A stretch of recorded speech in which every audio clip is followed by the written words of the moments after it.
My name is Bill McNair, and this is my story. It was 8 years ago. I was working at a Ford dealership in Battle Creek.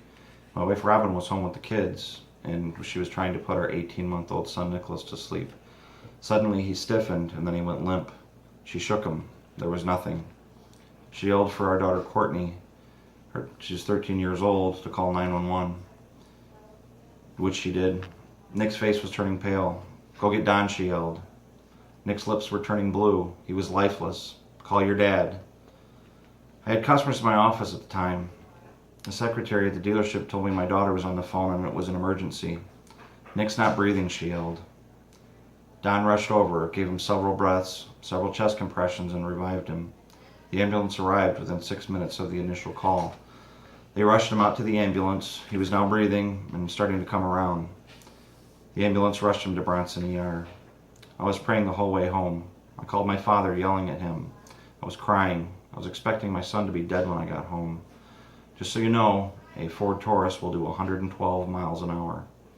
I arrived 12 minutes after the initial call from Courtney, which was normally a 30-minute drive for me. You see, we had great neighbors on either side of us, but we were closer to the people to the left of us. They had kids like we did. If we told the kids to go next door, they would automatically go to the left. But Don lived on the right. Don had just come back from his Air National Guard training that weekend, and they trained in field first aid, including CPR. Robin didn't know if Don was home. She didn't know if he could help. Someone told her to go get Don. God did that.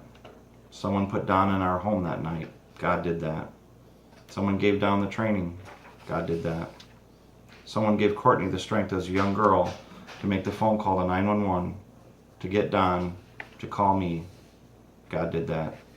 Psalm 91:11 says, "For he will command his angels concerning you to guard you in all your ways." Angels do exist. Everyone has a guardian angel. Sometimes they work in the background, keeping you awake enough on that long drive, helping you remember the right answer on that test, getting you up for work when you slept through your alarm that morning. Sometimes they wrap their arms around you in a car crash, keeping you safe.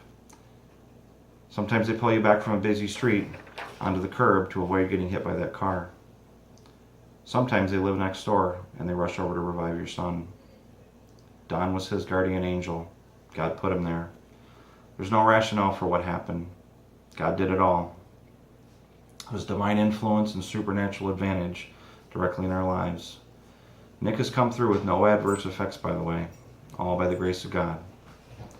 My name is Bill McNair, and this is my story.